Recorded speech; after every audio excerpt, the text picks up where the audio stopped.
Hello everyone, my name is Marvin Dahm and welcome to MMD Gaming. For today, we are going to talk about something that's been rather obvious in gaming. And as the title already gave away, it's buggy games.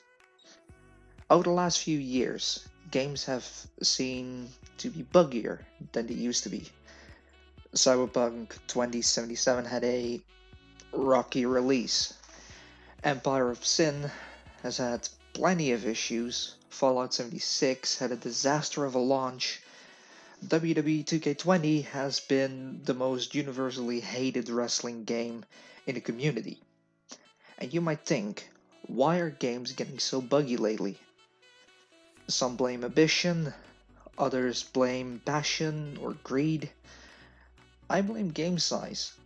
The thing is, buggy games are not at all a recent thing. Let's look at buggy games throughout the years. In 2020, we have Cyberpunk 2077. 2019 had the release of WWE 2K20. Fallout 76 in 18, No Man's Sky in 2016, both Batman Arkham Knight for the PC, as well as The Witcher 3 in 2015. Assassin's Creed Unity had some issues when it released in 2014, GTA 5 in 13, The Elder Scrolls 5 Skyrim, of course, in 2011 was full of bugs. 2010 had Fable 3, Red Dead Redemption. In 2008 we saw Grand Theft Auto 4, which broke entire Xboxes and PlayStations at the time. The Elder Scrolls 4 Oblivion was filled with bugs back in 2006. In 1999, Sonic Adventure had plenty of bugs. There were even bugs in 007 GoldenEye in 1997, even though that is a very popular game. Mario 64 had its bugs back in 96. Super Mario Bros. When it released in 1985 is still filled with bugs. In fact, those bugs are used in official speedruns. And of course, let's not forget E.T. the Extraterrestrial that released in 1982. That was so bad, it became a meme. The only game I searched for and couldn't find any bugs was Pole Position, back on the Atari back in 1984. Now, why are we so vocal about bugs these days?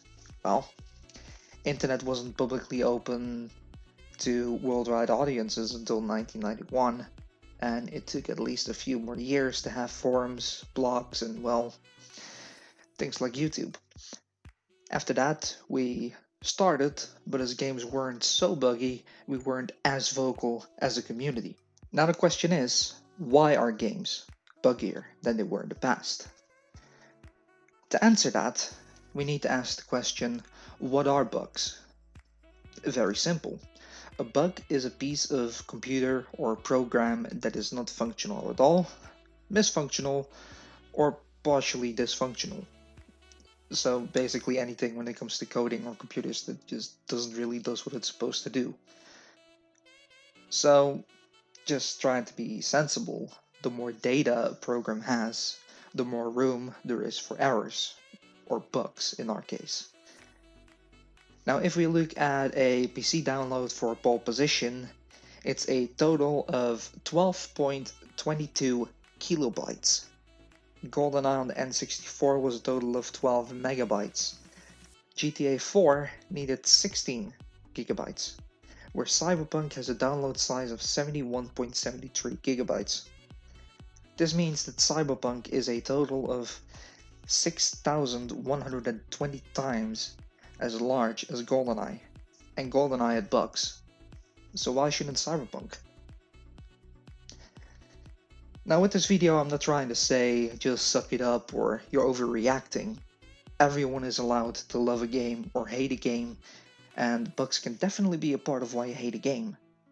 However, I think the gaming community can do with a little wake-up call. Games are getting way too big for developers to get all the bugs out before release, even with an alpha, beta, and testing team. This doesn't mean the devs should just take the piss and release games as messy as WWE 2K20, or Empire of Sins, by the way. As gamers though, if you don't want to play a buggy game, Don't get games on release. You desperately want to play a game on release? Expect some bugs. Game development takes time. Big games require big teams, and with big teams, a mistake is easily going to find a crack to slip through. The sooner we can realize that, the sooner we can focus on what matters more down the line, such as story, gameplay, settings, all that kind of stuff. The things that actually make good games good. But don't forget to drop your thoughts in the comments.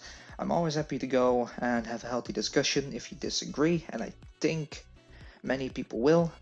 Of course, if you like the video, hit the like button, and if you don't want to miss out on any future content, there is a nice subscribe button to help you out. Thank you for watching, until next time, and of course, happy gaming.